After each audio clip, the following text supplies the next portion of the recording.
Assalamualaikum warahmatullahi wabarakatuh.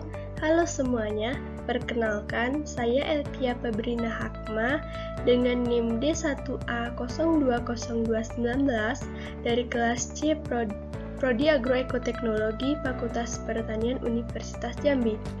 Di sini saya akan membuat tugas agroklimatologi mengenai siklon dengan dosen pengampu yaitu Dr. Insinyur Made Deviani Dwaja MS.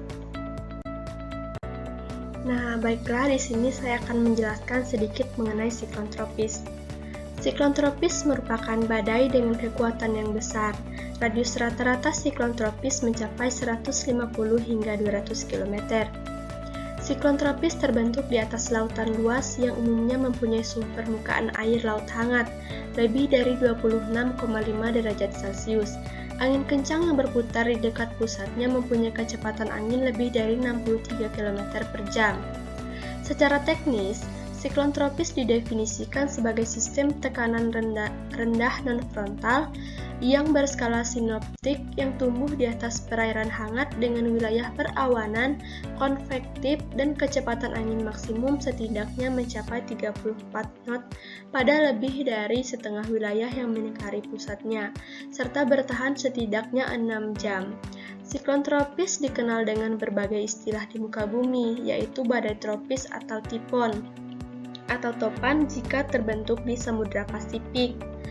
Siklon jika terbentuk di sekitar India atau Australia, dan hurricane jika terbentuk di Samudra Atlantik. Baiklah, kita akan melanjutkan pembahasan kita. Ada beberapa hal yang akan kita bahas di sini, yaitu ada siklon di dunia, siklon di Indonesia, dan lain-lain. Kita akan membahas siklon di dunia. Yang pertama ada badai Katrina, salah satu badai mengerikan yang terjadi di Amerika Serikat. Badai Katrina menghantam Kepulauan Karibia dan negara bagian Florida, Amerika Serikat pada 23 Agustus hingga 30 Agustus 2005. Kategori badai ini berada pada level 5 dan kecepatan anginnya mencapai 280 km per jam.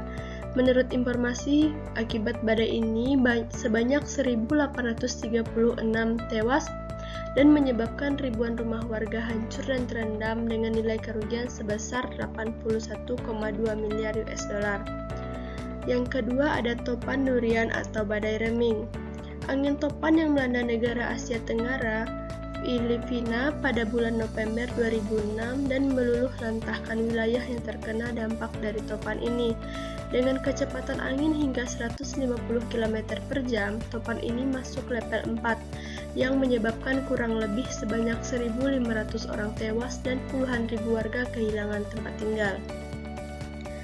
Yang ketiga ada topan Fengshen, yaitu angin topan disertai banjir dan longsor yang menerjang wilayah Filipina Selatan terjadi pada bulan Juni 2008. Berada pada level 3 dengan kekuatan angin hingga 204 km per jam. Badai ini diperkirakan memakan korban jiwa sebanyak 1.300 orang.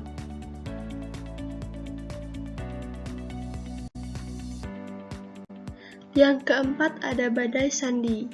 Siklon tropis yang melanda negara Amerika Serikat bagian timur ini terjadi pada Oktober 2012. Berada pada level 2 dengan kecepatan angin 185 km per jam dan korban tewas mencapai kurang lebih 130 jiwa. Kemudian ada topan Haiyan atau badai Yolanda. Salah satu badai siklon tropis yang menghantam Filipina, Vietnam, dan Cina Selatan pada November 2013. Diperkirakan sekitar 10.000 orang meninggal dan memaksa puluhan ribu warga lainnya harus dievakuasi. Kecepatan anginnya yang mencapai 315 km per jam, badai ini berada pada level 5 atau topan terkuat. Kemudian ada badai Leonrok. Terjadi pada Agustus 2016, badai topan ini menerjang hampir semua wilayah negara Jepang dan Korea Utara. Badai yang masuk level 4 dengan kecepatan angin mencapai 222 km per jam ini mengakibatkan korban tewas mencapai 550 orang dan ribuan warga mengungsi. Yang terakhir ada badai Lan. Badai topan yang kembali menerjang Jepang pada Oktober 2017 lalu ini memiliki kecepatan hingga 250 km per jam. 8 orang dikabarkan tewas atas badai dahsyat ini.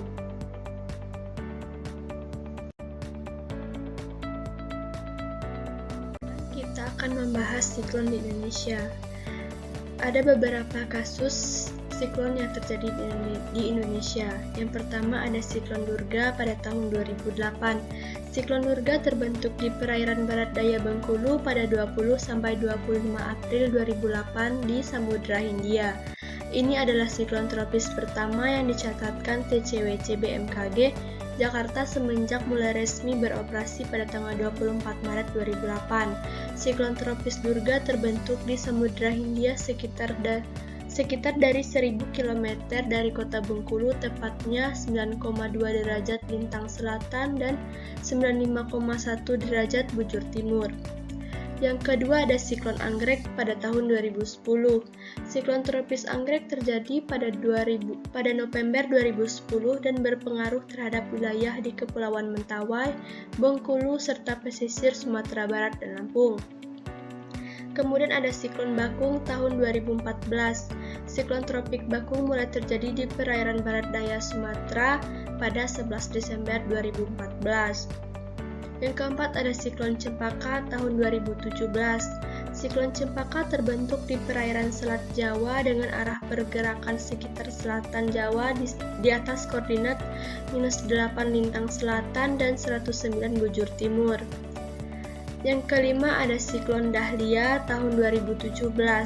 Dahlia lahir di wilayah 470 km sebelah barat daya Bengkulu pada 8,2 derajat lintang selatan dan 10,8 derajat bujur timur. Kemudian yang keenam ada siklon Flamboyan 2018.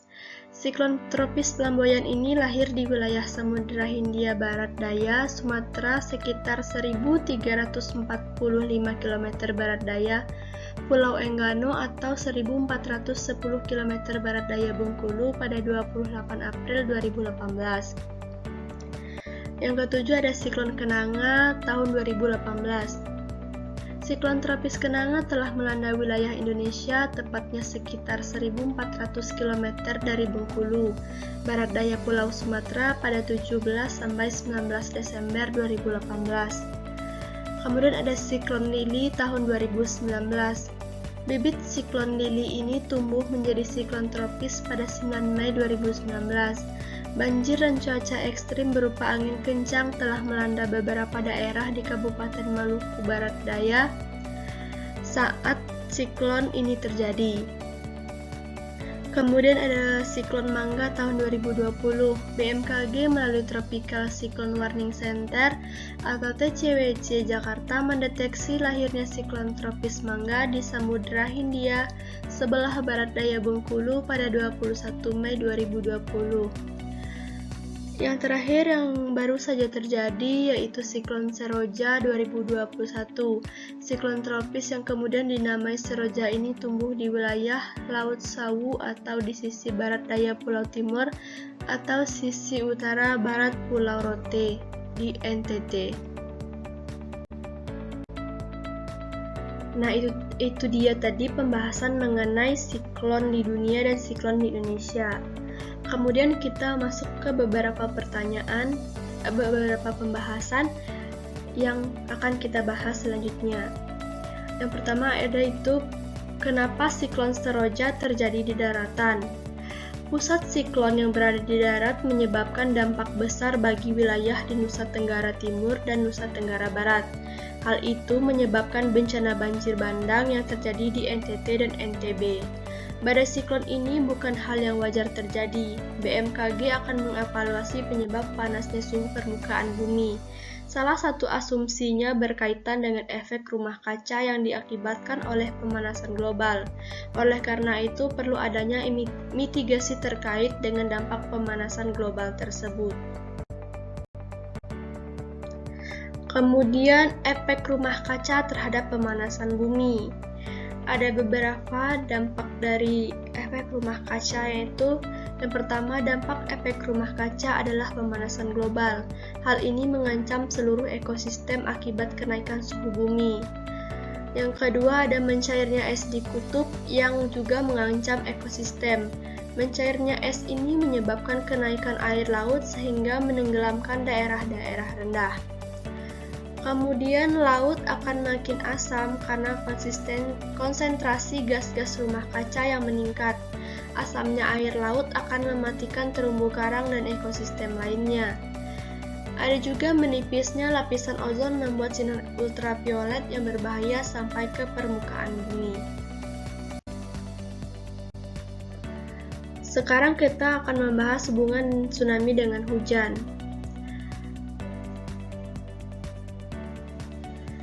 Jadi saya akan menjelaskan dulu mengenai tsunami.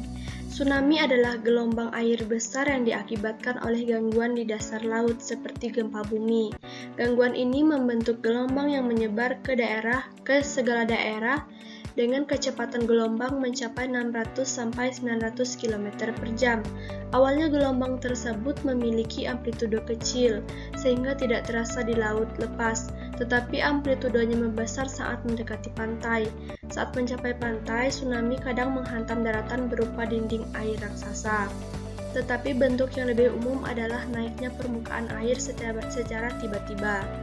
Karena kenaikan permukaan air dapat mencapai 15-30 meter, menyebabkan banjir dengan kecepatan arus hingga 90 km per jam, menjangkau beberapa kilometer dari pantai dan menyebabkan kerusakan dan korban jiwa yang besar.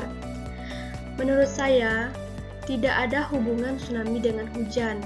Setelah saya baca-baca dari artikel-artikel di internet, saya tidak menemukan hubungan tsunami dengan hujan. Tapi di sini saya akan menjelaskan sedikit apa saja yang bisa menyebabkan terjadinya tsunami. Tsunami terjadi akibat beberapa faktor. Yang pertama ada gempa bumi di bawah laut, letusan gunung berapi, longsor bawah laut, dan hantaman meteor. Tetapi jika saya salah di sini menjelaskan, saya mohon maaf. Teman-teman semuanya bisa mengoreksinya di kolom komentar mengenai hal ini. Kita sama-sama belajar di sini, jadi saya masih kurang paham. Tetapi dari yang saya baca di internet, tsunami dan hujan tidak ada hubungannya. Kemudian kita hujan yang menyebabkan tsunami. Seperti yang saya bahas tadi, tidak ada hujan yang menyebabkan terjadinya tsunami. Hujan hanya menyebabkan terjadinya banjir. Di Indonesia ada beberapa jenis hujan. Ada hujan konvektif, hujan orografis, hujan frontal, dan hujan muson. Lanjut, kita akan membahas hubungan gelombang panjang dan pendek dengan tsunami. Gelombang yang terjadinya karena dibangkitkan oleh angin disebut dengan gelombang angin. Angin yang bertiup di permukaan laut selama waktu tertentu, baik angin yang bertiup ke arah darat maupun angin yang bertiup ke arah laut, akan menimbulkan gelombang. Gelombang angin ini termasuk jenis gelombang pendek. Karena besarnya periode gelombang ini adalah mulai beberapa detik sampai dengan beberapa menit. Kemudian ada gelombang pasang surut atau sering disebut juga dengan gelombang pasut. Merupakan gelombang yang terjadinya disebabkan oleh gaya tarik-menarik benda-benda langit, terutama matahari dan bulan. Gelombang ini termasuk jenis gelombang panjang karena periode gelombangnya adalah dari beberapa jam sampai dengan beberapa tahun. Kemudian ada gelombang tsunami, adalah gelombang yang terjadinya karena adanya pergerakan massa air di laut yang dapat disebabkan oleh letusan gunung berapi atau gempa yang terjadi di laut.